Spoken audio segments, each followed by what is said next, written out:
Hi, I'm Zach. I'm from Gerard Rover Unit in Leatherdoak region, and I'm the VRC Program Officer.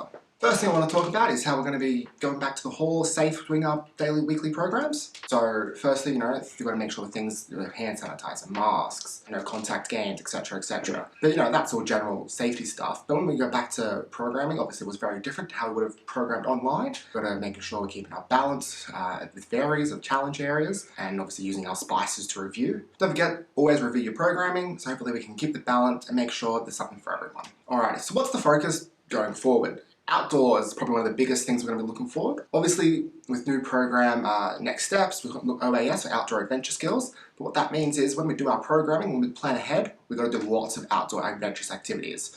So what we're going to focus on is going to make sure lots of rovers in every region, all across the state, are competent in doing lots of activities from paddling to vertical activities to make sure you can run your activities for the units in a very safe manner. In terms of the outdoor stuff, we've got a good map and list of all the national parks with activities you can do in it. Something to really get you thinking about what outdoor adventure activities you might want to pursue in the future. When you're doing these outdoor activities, and even when you plan to do them in the future for your program, it's good to make sure you understand that it's part of your personal journey and what challenges you. Don't do anything that's going to be obviously too detrimental to yourself. You want to make sure you're doing the right steps in order. Don't go straight from 0 to 100. Do what's right for you in terms of outdoor and programming.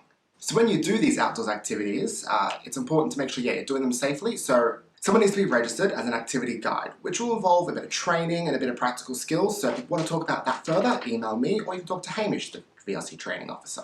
Another aspect you might want to include in your program is service. Everyone's going back to face-to-face. It might be a bit of adjustment for everyone. So if you guys can help out other units, other sections, scouts, ventures, etc., I'm sure they'll appreciate it and definitely helps strengthen those community ties. Don't forget, just because we are going back to face-to-face and it's allowed, feel free to always use online. What we have learned, it can be a really good tool for lots of units to meet up if all their members live really far away, especially in those regional areas. So it might be easier for you to meet up, weekly, even if you just fortnightly meet up in person.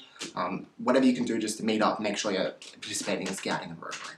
2021 is still shaping up with lots of activities in the works. Mud Bash is gearing up, lots of preparation, and from what we hear, it's going to be an excellent event, so make sure you don't forget to add that into your program. MARP's still happening online this year, so something to chuck on your program, but lots of activities, should be a really fun night as well. If you want to chat about program or have any questions, feel free to reach out to me at program@vicrovers.com.au. I always want to chat program.